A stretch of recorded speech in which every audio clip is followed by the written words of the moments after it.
6 मार्च को नायगांव स्थित रिलायंस मार्ट पर कुछ महिलाएं खरीदारी कर रही थी। वहीं एक युवक अपनी मां के साथ वहां पहुंचता है और उन महिलाओं को अपशब्द बोलना शुरू कर देता है और फिर मामला बढ़ता है, विवाद बढ़ता है और विवाद कुछ इस कदर बढ़ता है कि उन महिलाओं की गोद में जो 1.25 साल का एक मासूम बच्चा था उसको जान बचानी भारी पड़ गई। हालांकि विवाद कुछ इस कदर होता है, झगड़ा कुछ इस कदर बढ़ता है कि सारे लोग तमाशबीन बने नजर आते हैं। हालांकि पुलिस प्रशासन ने इस मामले में पीड़ित पक्ष की एफआईआर तो दर्ज की, लेकिन पीड़ित पक्ष पुलिस के द्वारा की गई एफआईआर से संतुष्ट नहीं है। उनका कहना है कि कहीं न कहीं नायगांव पुलिस आरोपी पक्ष को बचाती नजर आ रही है। हालांकि मामला क्या है, विवाद क्या है, आइए बात करते हैं पीड़ित पक्ष से। मैडम जी, क्या नाम है आपका? मेरा नाम मेघा शशिकांत प्रजापति।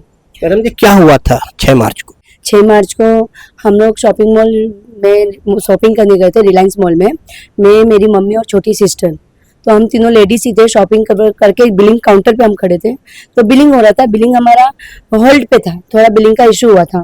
तो पीछे जो व्यक्ति खड़ा था, 23-20 साल का लड़का होगा, वो उसकी माँ के साथ था।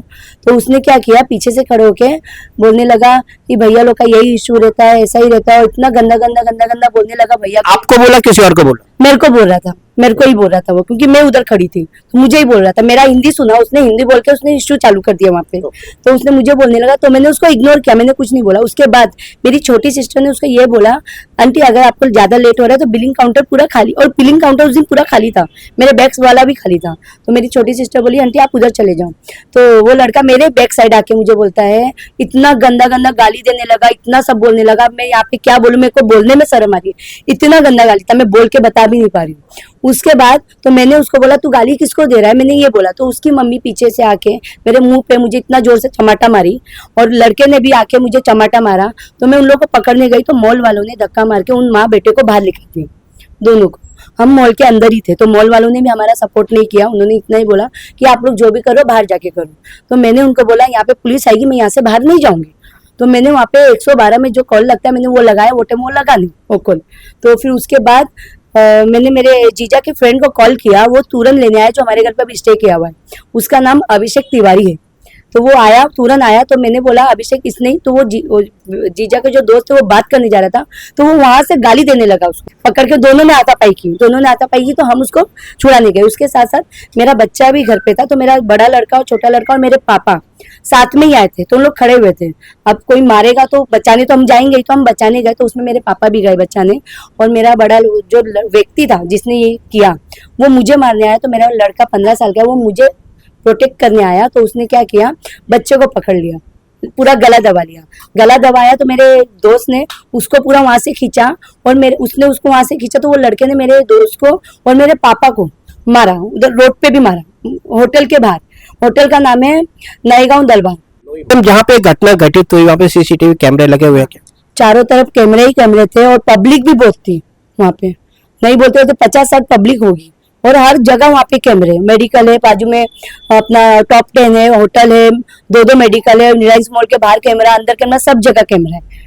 फिर क्या हुआ? जब वो लड़के ने बच्चे को पूरा पकड़ा, तो मैं बच्चे को हम लोग बचाने गए, तो वो लड़के ने मेरे इधर एकदम से हाथ मारा, मेरा कपड़ा फाड़ने, पूरा ऐसे कपड़ा फाड़ने जा रहा था, और मेरा चेन भी उसने ऐसे खींच लिया, पूरा मंगलसूत्र था मेरा। उन लोगों ने मेरा चेन और कड़ा दोनों ले चुके हुए हैं। और उसके बाद जब बच्चे को हमने उससे छुड़ाया, मेरे फ्रेंड ने, तो वो फ्रेंड मेरा उधर बच्चे को और लड़के को उधर खसका के लेके गया। माँ ने बैक साइड आके बच्चे को वापस पकड़ लिया। तो बच्चे के साथ इतना तीना तानी हुआ है, बच्चे का पूरा एकदम इधर नाखून इधर पूरा हरा हरा सर में पूरा था।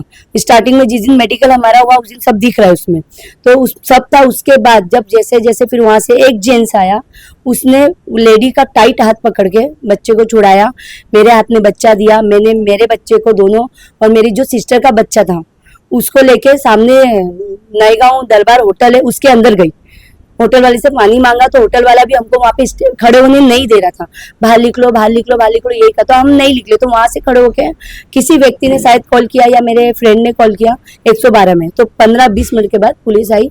उसके बाद तो उसके पहले पुलिस आने से पहले उसने किसी को कॉल करके कितने आदमियों को बुलाया, कितने लड़कों को बुलाया। उसमें से कुछ 2 लड़के ने आके होटल के अंदर घुस के, जिसने मुझे बचाया था मेरे फ्रेंड ने, उसको खूब पीटा, कपड़े वपड़े उतार के पूरा। वहां पे भी कैमरा था जहाँ पे उसको पीटा है, होटल के अंदर। फिर उसके बाद 15-20 मिनट के बाद पुलिस आई। फिर उसके बाद पुलिस आके हम लोग को, जब हम लोग को बाहर आ रहे थे, तभी भी हम पे हमले हो रहे थे। उसके बाद में उसकी लड़की आई, औरत की। उसने मेरी छोटी सिस्टर को अंदर घुस के मारा होटल में, दोनों को होटल में घुस के मारा है। उसको इधर मारा तो उसके मुंह पे पूरा ऐसे वहां से ब्लड आने लगा उसको। उधर भी कैमरा था जहाँ पे मेरी बहन को मारा है, और अंदर ही बैठ के मेरे पापा 72 ईयर्स के हैं, उनको भी लाठी से बाहर मारा था और अंदर मुंह पे चमाटा मारा। पुलिस आई तो हमको बाहर निकाल रहे थे, तभी भी हम पे हमले हो रहे थे।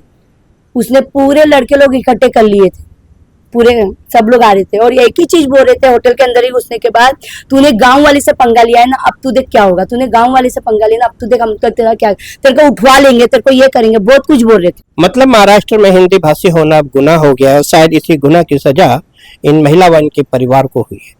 आपको बता दें कि इस तरह की घटनाएं लगातार जो भाषाई आधार पर हुई हैं पिछले कुछ सालों के दौरान लगातार सामने आ रही हैं, जहाँ पे भाषाई आधार पर किसी न किसी को निशाना बनाया जाता है, मारपीट की जाती है और बेइज्जत किया जाता है। हालांकि सरकार ने इस सारे मामले में कभी भी कोई सार्थक कदम नहीं उठाया। वही उम्मीद की जा रही है कि सरकार इस विषय पर जरूर कोई सार्थक कदम उठाए, जिससे कि इस तरह की घटनाओं की पुनरावृत्ति न हो। तो मैडम, जब आप पुलिस स्टेशन गए तब वहाँ का माहौल कैसा था? वहाँ का माहौल, सामने वाला जो व्यक्ति था, उसकी माँ थी, वो सब लोग वहाँ पे थे। पुलिस वालों ने उनका ही सब कुछ सुने, उनका ही कर रहे थे, उनको ऐसे ट्रीट कर रहे थे जैसे उनके बहुत क्लोज है वो। ऐसे उनको चाय पानी पूछे जा रहा था, उनको सब इज्जत दी जा रही थी, और हमको तो बाहर बैठो, चलो इधर, चलो उधर, चलो उधर। हम लोग, बच्चा इतना दर्द में तड़प रहा था और मैंने उनको बोला कि मेरी कंप्लेंट लिखो। हाँ लिखेंगे, रुको रुको। हम लोग को बाहर ही बिठा के रखा, बाहर ही बिठा के रखा। लास्ट में जब बच्चा ज्यादा मेरा तड़पने लगा तो मैंने पुलिस स्टेशन से उठ के तब मैं गई। उन लोगों ने मेडिकल दिया था, मेडिकल करवाया हम लोग ने। मेडिकल आने के बाद भी हम लोग वहाँ पे रुके हुए थे। रात का 10, 11, 12 बज चुका था वहाँ पे रुके हुए हमको, तो भी हमारी कंप्लेंट नहीं लिखी गई थी। उनका ही सब, उनको ही बिठा के एकदम सेवा उनकी की जा रही थी, कुर्सी पे, लड़के को, माँ को, सबको बिठा के।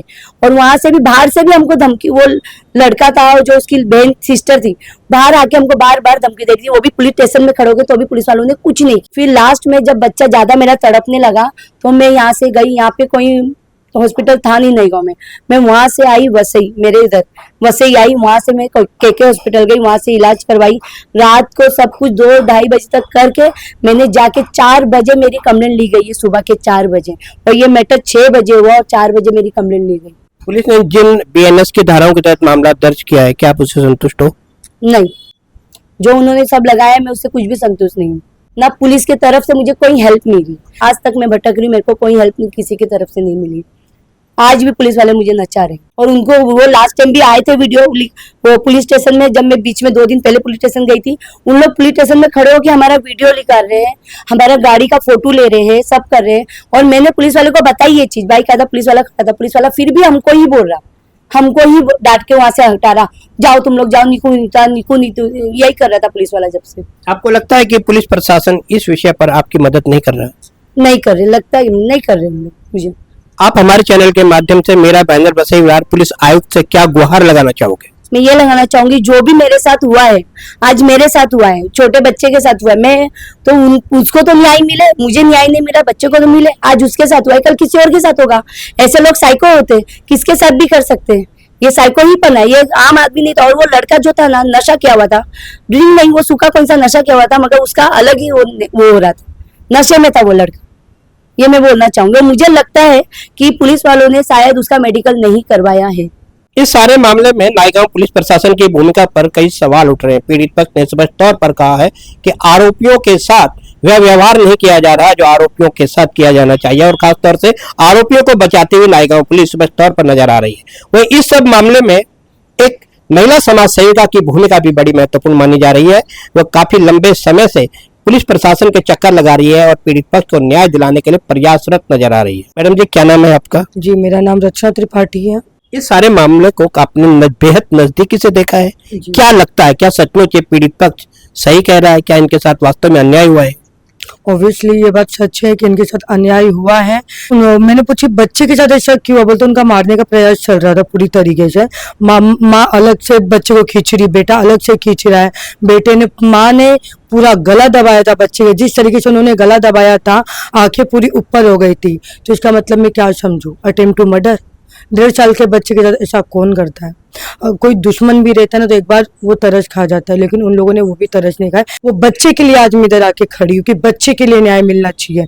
इनके साथ में 75 ईयर्स के ओल्ड मैन थे, तो उनके डैडी थे, उनको बाम्बू से मारा गया। उनका क्या था? उन्होंने क्या किया था, उनकी क्या गलती थी? बस ये कि उन्होंने आके बचाया, उन्होंने आके अपनी बेटी को बचाई, इसलिए। उसके बाद हमारा नायगांव आना हुआ, हम शाम को नायगांव आए, हम बिड चौकी गए पहले, जिनके हाथ में केस था, जो वो चौकी में थे नहीं, हमारी बात हुई थी, तो उन्होंने बोला कि कल मॉर्निंग में आएंगे। मैंने बोली ये मैटर को हो गया 24 आवर्स, अभी तक फुटेज एफआईआर की कॉपी कहाँ है? तो एफआईआर की कॉपी आ चुकी थी, लेकिन एफआईआर की कॉपी में जो सेक्शन लगे थे 117, 352 बीएनएस के द्वारा, वो सेक्शन कहीं वैलिड ही नहीं है। जो बच्चे के साथ हादसा हुआ है 1.5 साल के, वो 28 साल का बच्चा नहीं, वो 1.5 साल का बच्चा है। आपने क्या धाराएं लगाया? अटेम्प्ट टू मर्डर है वो, आपको सेक्शन सोच समझ के लगाना चाहिए था। फिर उसके बाद हम बिट चौकी से हम और सुना है कि वो पीड़ित महिला के साथ बदसलूकी की गई, उसके कपड़े फाड़ने की कोशिश की गई, उसकी चैन छीन ली गई। उस सब मामले में भी कोई उन्होंने धाराएं नहीं लगाई है? जहाँ तक मुझे पता है, मैंने एफआईआर की कॉपी पढ़ी हूँ, वहाँ से दूर दूर का नाता नहीं है, कोई सेक्शन है ही नहीं उसके रिलेटेड। जब मैंने मात्रे फैमिली की इंफॉर्मेशन निकाली कि ऐसा है, तो मुझे हर किसी का स्टेटमेंट यही आया है, वहाँ जो जाएगा वापस आने का कोई जमूत नहीं है। मतलब खुलेआम गुंडागर्दी चल रही है। खुलेआम बीड़ चौकी से हम मेन चौकी पे गए, हम सीधा सीनियर ऑफिस के कैबिन में गए, जो जिनका नाम है संजय हजारे जी। उनसे मैं मिली, उनसे हमारी बात हुई है। मतलब जिस तरीके से वो हमसे बात की कर रहे थे, एकदम लाइटली लिया जा रहा था हमें, कि हम उन्हें कोई फर्क ही नहीं पड़ रहा था हमारे से ना इन चीज़ों से। उन्होंने मुझसे सवाल किया है, आप क्या चाहते हो? बोले अरे हम क्या चाहते हैं, आप क्या बोलना चाह रहे हो सर?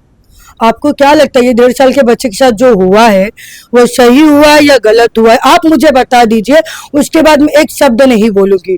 उस टाइम पे थोड़ा वो हुए, उन्होंने मुझे बोला कि एक काम किए, मुझे नहीं, जो हमारे साथ जिनके साथ ये हुआ है घटना है, उन्होंने बोला आप उनको बोलिए कि आप मुझे लिखित में दे दीजिए कि क्या क्या धाराएं लगाना है, हम लगा कर दे देंगे। कौन सा पुलिस वाले का पीएसआई इंस्पेक्टर बोलता है कि आप हमें लिख कर दे दीजिए। चलो हम देते 302, लगाएंगे वो? लगाएंगे क्या? वो अटेम्प्ट टू मर्डर है ना, 307 हम लिख कर देते, लगाएंगे वो? अगर वो लगाते तो बोले हम अब भी लिख कर देते हैं। तो मतलब आप एक इंस्पेक्टर हो, क्या आप पीछे हट रहे हो? मैडम, अगर आपके हिसाब से पीड़ित पक्ष को न्याय नहीं मिला, तब आपका अगला कदम क्या होगा? मैं तो जहाँ तक मेरा कोशिश ये रहेगा कि मैं उनको पूरा न्याय दिलाऊं, मेरा वही काम है। मैं महिला आयोग में भी जाने वाली हूँ और मीरा भाईंदर सीपी के पास भी जाने वाली हूँ। ये भी बोलने वाली हूँ कि यहाँ पे इन लोगों के लिए इंसाफ नहीं है, भाषाओं के लिए इंसाफ है। बस मुझे ये बोलना है कि जो इनके साथ हुआ है इनको न्याय मिलना चाहिए, और जहाँ तक मेरी पूरी कोशिश रहेगी मैं इनको न्याय दिला के रहूँगी। पीड़ित पक्ष के द्वारा ही नहीं, बल्कि महिला समाज सेविका के द्वारा भी न्यायगांव पुलिस प्रशासन पर सीधे तौर पर सवाल खड़े किए जा रहे हैं। इनका कहना है कि पीड़ित पक्ष को न्याय नहीं देने की कोशिश की जा रही है, बल्कि आरोपी पक्ष को बचाने का सीधे तौर पर प्रयास किया जा रहा है। वही अब देखना यह हुआ कि मामला जिस तरह से प्रकाश में आ गया, लोग लगातार इस मामले से जुड़ते जा रहे हैं। समाज सेवक से लेकर एनजीओ इस मामले में अब दिलचस्पी दिखा रहे हैं। अब देखना यह होगा कि पुलिस की भूमिका किस प्रकार की सामने आएगी। क्या पुलिस वास्तव में काम करेगी या यह पीड़ित पक्ष न्याय के लिए दर दर की यूं ही ठोकरें खाता रहेगा?